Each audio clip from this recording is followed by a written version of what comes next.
আজ মাধব বলছে ও বসু অনেক রাস্তা যেতে হবে, আমি আসি কেমন।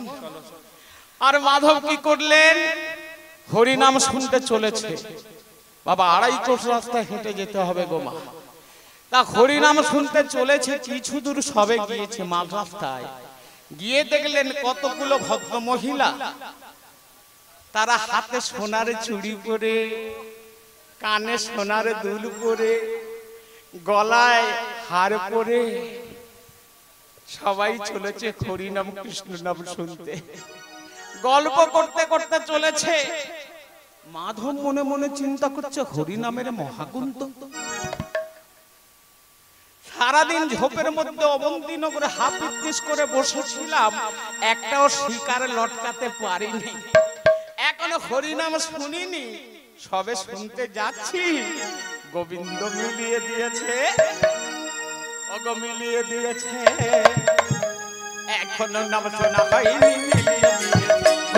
মিলিয়ে দিয়েছে, মিলিয়ে দিয়েছে, এখনো নাম শোনা হয়নি, মিলিয়ে দিয়েছে, গোবিন্দ মিলিয়ে দিয়েছে, মিলিয়ে দিয়েছে, এখনো নাম শোনা হয়নি, গোবিন্দ মিলিয়ে দিয়েছে, মিলিয়ে দিয়েছে, এখনো নাম শোনা হয়নি, মিলিয়ে দিয়েছে। ও নাম শুনলে পরে কত মিলিবে, মিলিয়ে দিয়েছে, এখনো নাম শোনা হয়নি, মিলিয়ে দিয়েছে। ও নাম শুনলে পরে কত মিলিবে, মিলিয়ে দিয়েছে, এখনো নাম শোনা হয়নি, মিলিয়ে দিয়েছে, মিলিয়ে দিয়েছে, মিলিয়ে দিয়েছে, এখনো নাম শোনা হয়নি, গৌর হরি হরি মিলিয়ে দিয়েছে, এখনো নাম শোনা হয়নি, মিলিয়ে দিয়েছে। আপাতত যে কটাকে পেয়েছি একটু ধীরে মেরে কেড়ে নেব।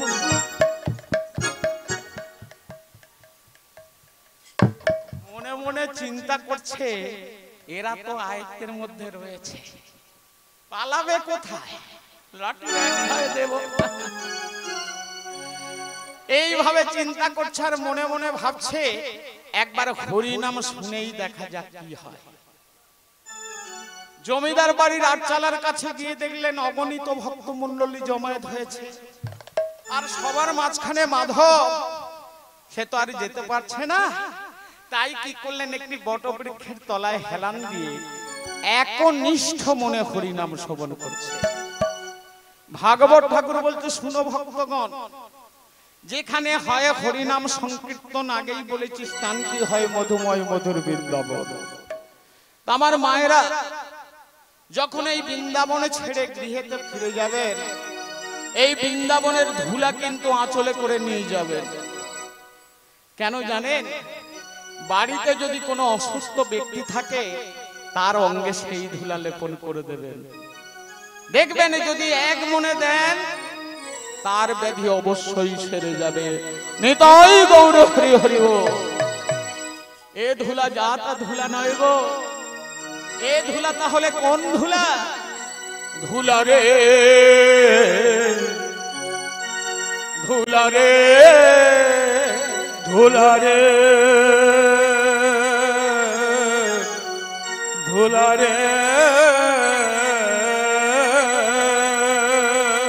এ যে বৃন্দাবনের ধুলা রে, এ যে কৃষ্ণ পদ ধুলা রে, উলুদ্ধরে উলুদ্ধরে ধুলা রে ধুলা রে, যে বৃন্দাবনের ধুলা রে, এ যে কৃষ্ণ পদ ধুলা রে, ধুলা রে ধুলা রে, এই যে বৃন্দাবনের ধুলা রে, এই যে কৃষ্ণ পদ ধুলা রে।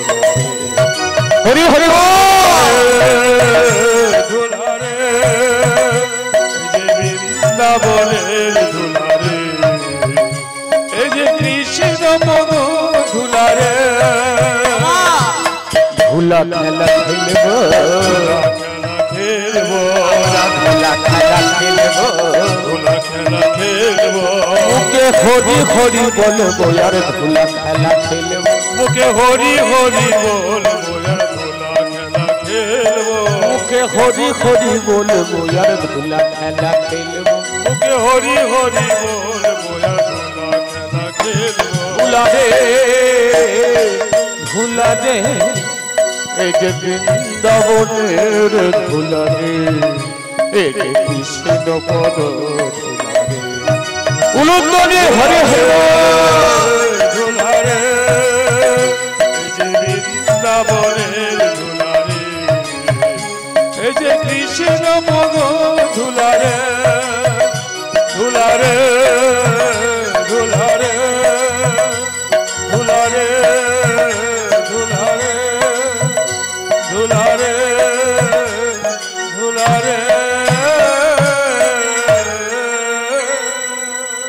শ্রীনিকেতন শ্রীধাম বৃন্দাবন, এই বৃন্দাবনে মা যশোদা তার একমাত্র নয়নের মণি কৃষ্ণচন্দ্রকে নিজ কোলে বসিয়েছে। নিজ কোলে বসিয়ে সুশীতল বাড়ি দিয়ে হস্তপদ বদন ভালো করে ধৌত করে দিলে। তারপর একটি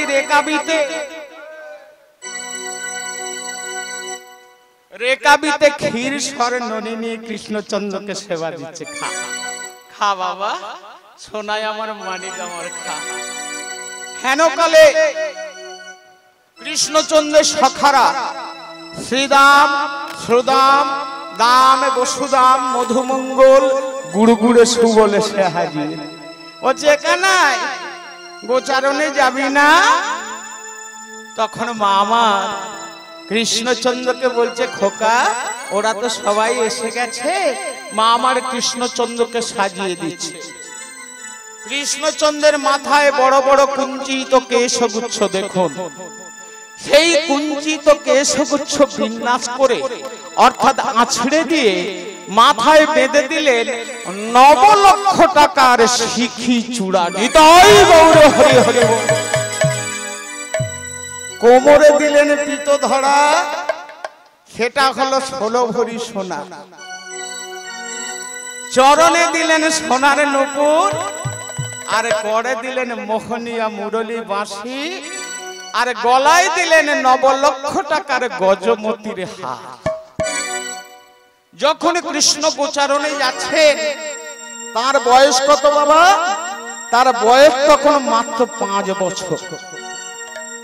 মাধব তো দাঁড়িয়ে দাঁড়িয়ে হরিনাম শুনছে, আরে মনে মনে ভাবছে, ও একটা 5 বছরের ছেলে এত সুন্দর সুন্দর দামি দামি অলংকার পরে গোচারণে যায়। ওই কৃষ্ণকে যদি আমি ধরতে পারি, ওই কৃষ্ণকে যদি আমি ধরতে পারি, তাহলে আমার চিরদিনের অভাব দূরে যাবে। চিরদিনের অভাব দূরে যাবে। ওই কৃষ্ণকে যদি আমি ধরতে পারি, আমার চিরদিনের অভাব দূরে যাবে। আমার চিরদিনে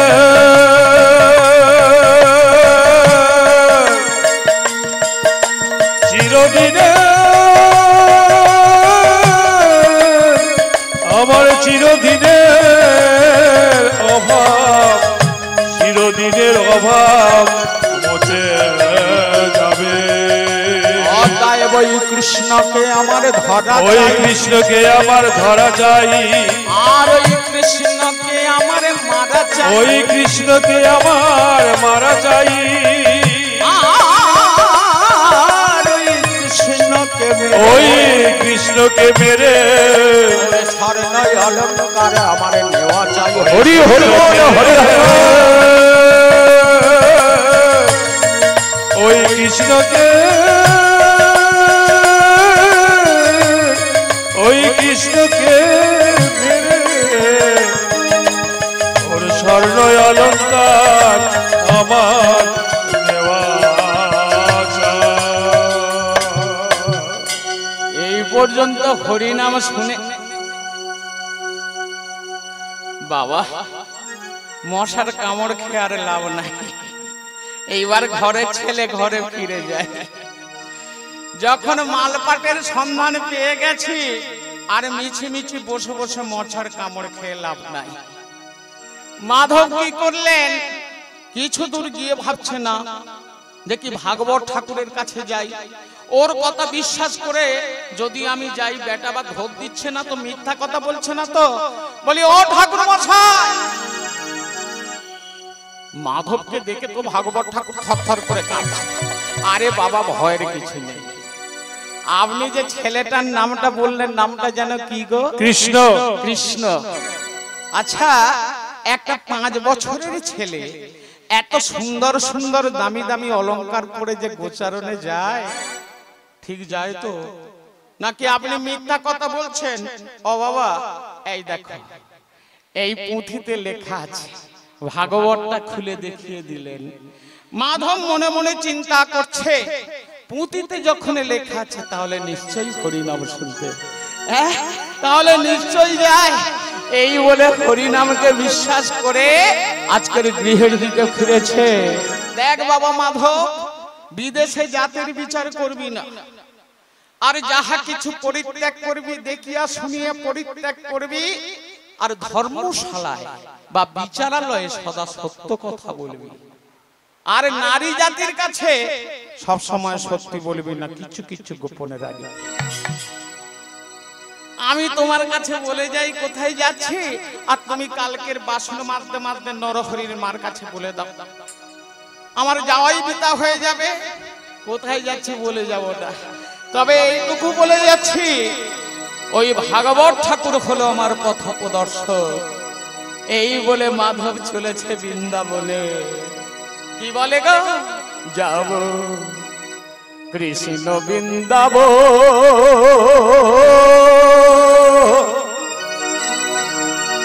কৃষ্ণ বৃন্দাবন, কৃষ্ণ বৃন্দাবনে যাব, কৃষ্ণ বৃন্দাবন। হরি হরি কৃষ্ণ বৃন্দাবন, কৃষ্ণ বৃন্দাবন, কৃষ্ণ বৃন্দাবনে যাব, কৃষ্ণ বৃন্দাবন যাব, কৃষ্ণ বৃন্দাবন, কৃষ্ণ বৃন্দাবন, কৃষ্ণ বৃন্দাবনে যাব, কৃষ্ণ বৃন্দাবন যাব, কৃষ্ণ বৃন্দাবন,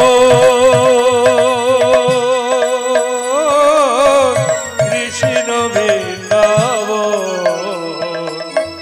কৃষ্ণ বৃন্দাবনে যাব, কৃষ্ণ বৃন্দাবন। কৃষ্ণ বৃন্দাবনে আছে আমার জীবনের জীবন, কৃষ্ণ বৃন্দাবনে আছে আমার জীবনের জীবন, কৃষ্ণ বৃন্দাবনে আছে আমার জীবনের জীবন,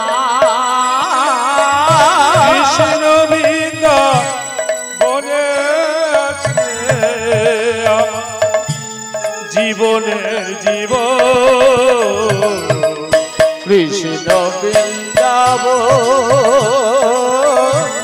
কৃষ্ণ বৃন্দাবন, কৃষ্ণ বৃন্দাবনে যাব, কৃষ্ণ বৃন্দাবন। উলুধ্বনি হরি হরি কৃষ্ণ বৃন্দাবন,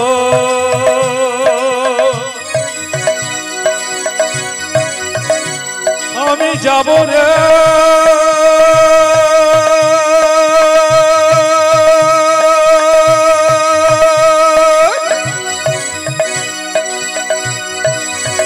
সেই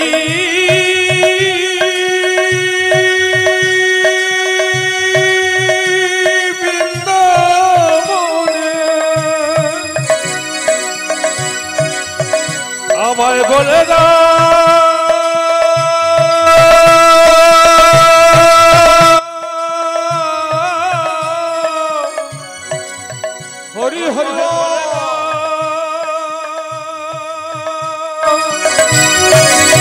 মধুরে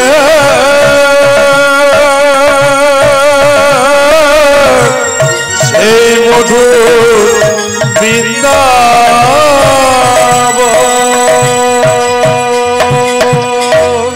এমন করে কৃষ্ণ বৃন্দাবন বলতে বলতে চলেছে মাগো। আহার নেই, নিদ্রা নেই, চক্ষু হয়ে গেল কঠোরাগত। দেখতে দেখতে এক পক্ষকাল অর্থাৎ 15 দিন চলে গেল, আর চলতে পারছে না। মনে মনে চিন্তা করছে, আমার বুঝি আর বৃন্দাবনে যাওয়া হবে না, আজ কৃষ্ণ দর্শন হবে না, কৃষ্ণের অলঙ্কার আর বুঝি আমি পাবো না, এখানেই বুঝি আমার মৃত্যু হয়ে যাবে। বট গাছের তলায় বসে বসে কাঁদছে। এদিকে ভক্তের ভগবান, দিনের দয়াল, পতিত পাবন করুণার সিন্ধু, যিনি কিনা বলেন ভক্ত আমারে মাতা পিতা, মাতা পিতা আমারে গুরু, আমার গুরু, আমারে নাম রেখেছে বাঞ্ছা কল্পত, বাঞ্ছা কল্পত।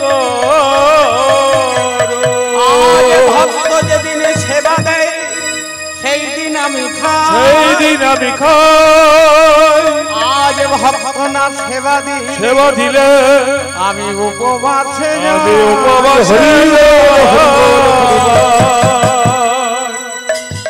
আমার ভক্ত আমাকে ধরার লাগে, আমাকে পাওয়ার লাগে।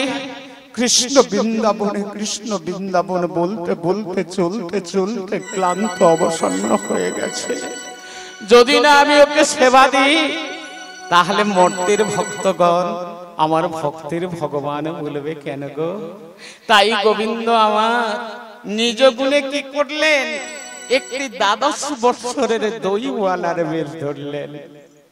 দইওয়ালার বেশ ধরে স্কন্ধে দধির বাঘ নিয়ে চলেছে ভক্তকে সেবা দেওয়ার জন্য।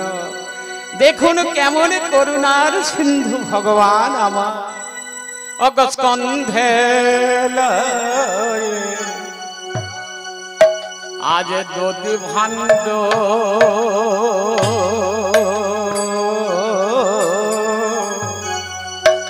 আজ চলে আমার প্রাণ গোবিন্দ। হরি হরি বল হবে লয়ে দধি ভাণ্ড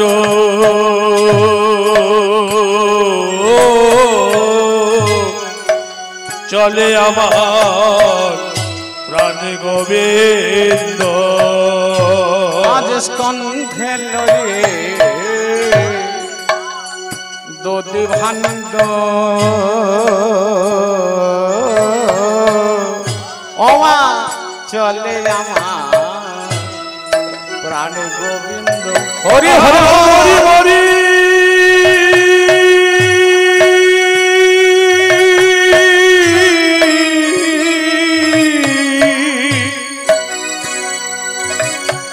আমার দয়াল হরি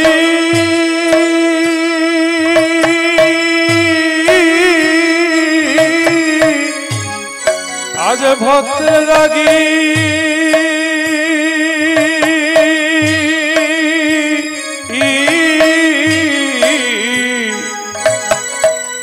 আজ কেমন সাজে সেজেছে আহামরি রে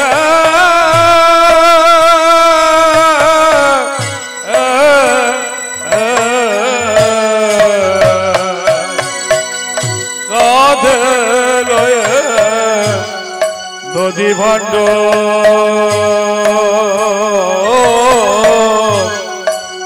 চলে আমার প্রাণ গোবিন্দ। আজ পথে যাই হাকি আহাতিয়া পথে যায় হাকি আহাতিয়া পথে যায় হাকি হাকিয়া হরি হরি বল। পথে যায় হাকিয়া হাকিয়া, পথে যায় হাকিয়া, পথে যায় হাকিয়া।